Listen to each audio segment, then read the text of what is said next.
How you doing? Slept well last night, which is good. What time do you typically wake up? Way too early, dude. How's life over there? It's been a very slow entering of spring.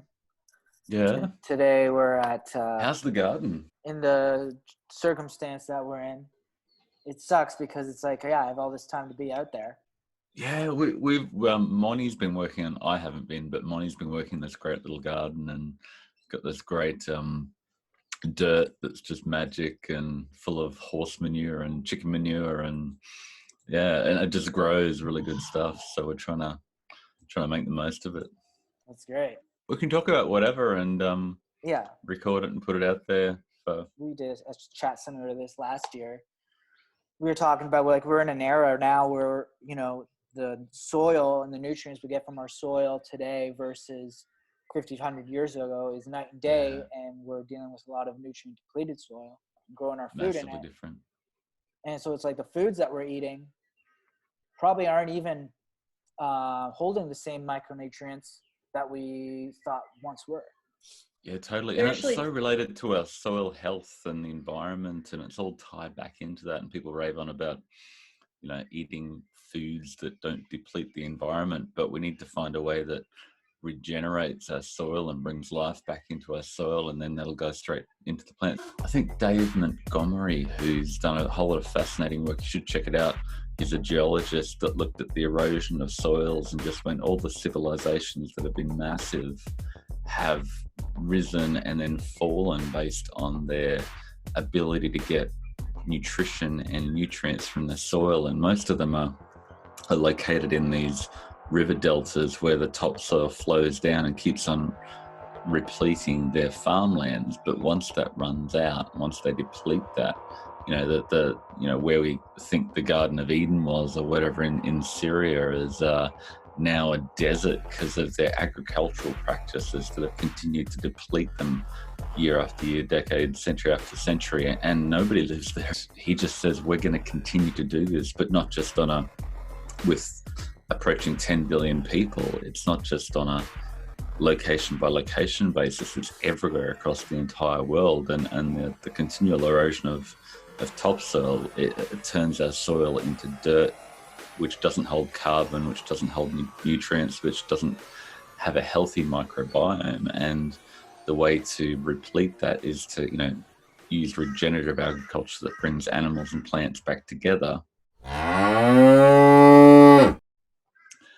And brings microbial diversity and health and nutrients back into our soil, that then comes into our plants, which comes into and the animals, and comes into our body and regenerates not just nutrients but a healthy microbiome. And so our health is so tied to our soil's health, and if we continue to deplete that, it's diabolical going forward. And we've got to find a way to turn that around, not just for the environment, but for our health as well. So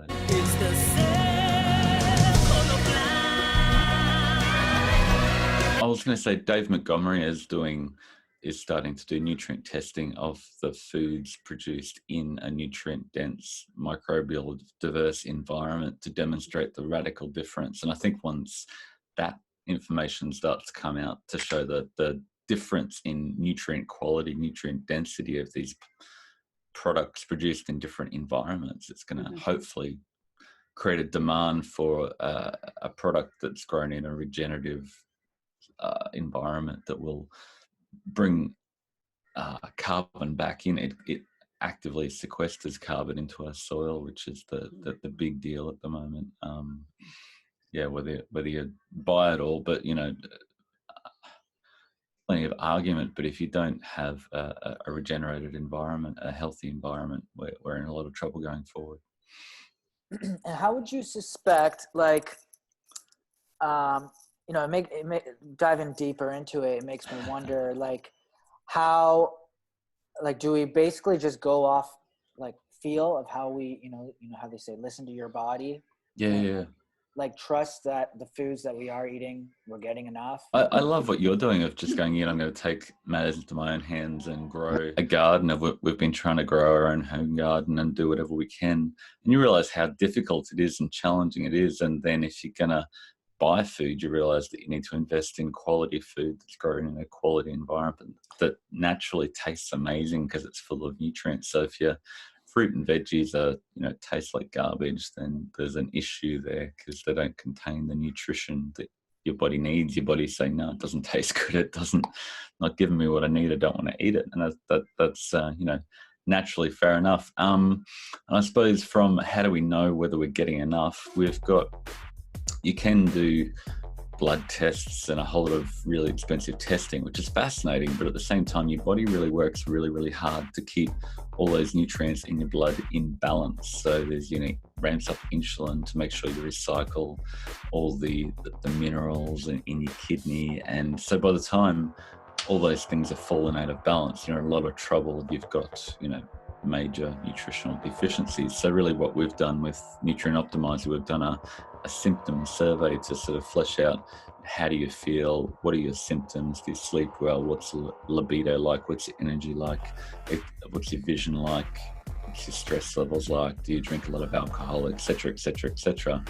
And that can help us pinpoint what your current potential nutritional deficiencies are. And you can also track and overlay that and bring that all together and look at what your typical dietary template is. But there's a number of ways you can look at it, but really if you prioritize getting nutrient dense food across the board, you're going to be in a pretty good position to start with. So that's the best place to start, is having a healthy, nutrient dense, omnivorous diet. You're going to get heaps of what your body needs anyway. So for sure. I restricted eggs for the longest time because I took this food allergy test. It was like one of the last foods that I reintroduced into my diet, and now I just eat them every day. I think those allergy tests pretty much indicate everybody's allergic to eggs, but you've got to test your symptoms and say, if I eat, you can eat half a kilo of spinach or rapini and, not bat an eye, but most people, 100 grams of spinach, they're on the toilet. It's an indication that maybe that food isn't ideal for you right now. And just listen to your symptoms and find the foods that work well for you, that are nutritious and grown in a healthy environment at the same time. Have you seen Biggest Littlest Farm? It's beautiful. It's just to tell someone about regenerative agriculture is really complex, but to see it painted in a story with beautiful pictures, you go, now I understand why this is important and why it's so difficult and why it's just really fundamentally important to how we go forward and what we can do to bolster our nutrition and our environment. And it's a really great thing. And Sacred Cow with Diana Rogers and Rob Wolf, I watched a preview copy of that the other day. Yeah, really fascinating stuff to demonstrate that we need an environment with animals and plants together in a healthy system. Let's talk about your book. The recipes? Yeah. Yeah. What do you want to know? Well, I'm going to have a confession here. I haven't really taken a look at it. But come on, Keller. I saw the pictures. They're pretty. They are very pretty. And so what's going on? And who's photographer? Yeah, Saskia Lesser from New Zealand, in Wellington, New Zealand. I suppose we went through a process of trying to identify foods and meals and recipes for the Nutrient Optimizer that would help people get the nutrients they needed. Me, I've been throwing all these things into spreadsheets from Chronometer for about 4 years and kept on refining and realized that a lot of the popular recipes out there were really nutrient poor, didn't actually provide, whether they be keto or paleo or vegan or whatever, they because they didn't focus on micronutrients first, the actual nutrient profile was fairly poor. She took a lot of those recipes as a base and then ran them through Nutrient Optimizer and said, hey, what what foods would add to that and complement and balance that. We talked about nutrient ratios, and we balance the nutrient ratios to make sure you get enough of this but not too much of that. And by focusing on the harder to find nutrients, you get a nutrient dense, balanced profile at a micronutrient level. People talk about a balanced diet, but really a balanced diet needs to be fundamentally at a nutrient level, at a micronutrient level. So all these recipes have been optimized to provide a broad spectrum of the micronutrients you need by focusing on the harder to find ones. So you can always get plenty of vitamin A if you're eating meat, or K if you're eating kale or green stuff, but it's a lot of those, vitamin D and selenium and zinc and magnesium and potassium that are harder to find depending on your preference. So yeah, we've got a list of 1,500 recipes that we sort of select from. We built 140 of our own, and then said, some people want to maximize nutrient density, some people want therapeutic ketos, some people, for ethical reasons, want to go plant-based. People who love Ted Naiman want a high protein to energy ratio. Some people want to lose weight. Some people want to be bodybuilders. So that you can't really say here's the perfect suite of recipes for everybody. So we ended up creating 22 different books of the 1,500 recipes and 140 recipes that we created with full micronutrient profile, segmented into 22 books. So each book has got 33 recipes with full photos. Choose your own adventure. Yeah, people have different goals, and I suppose you've got to have optimizing nutrition is all about, what are your goals at the moment? Cal is probably going to want to bulk some of the time, and I'm probably in a lifting phase where I'm just going, how strong can I get? And how you need energy to do that and support that growth. And if you don't, your mind goes insane. But there's other people who want to cut really quickly, or they're really obese and want to lose weight really quickly. So we're focused on satiety for those with a high protein to energy ratio, while still providing a whole lot of micronutrients at the same time, which helps with satiety as well. So we've got egg-free, dairy-free, egg and dairy-free, therapeutic keto, nutritional keto, low carb and blood sugar. So a whole range, big suite of recipes tailored for specific goals.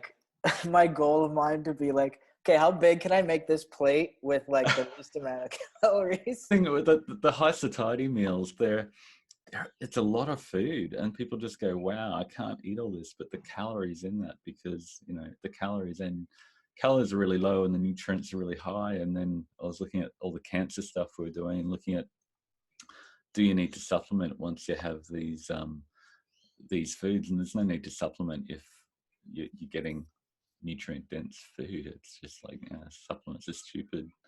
And at that point, although vitamin D is hard to get from food unless you're eating a lot of fish. But Marty, what's your diet looking like these days? What's my diet? I'm hammering a bit of Louis Villaseñor's protein flan at the moment, which that looks really which good. is really cool. It's this really super high protein, high satiate, and it blows your mind. You just go, wow, I'm just offensively full now and I can't eat anymore.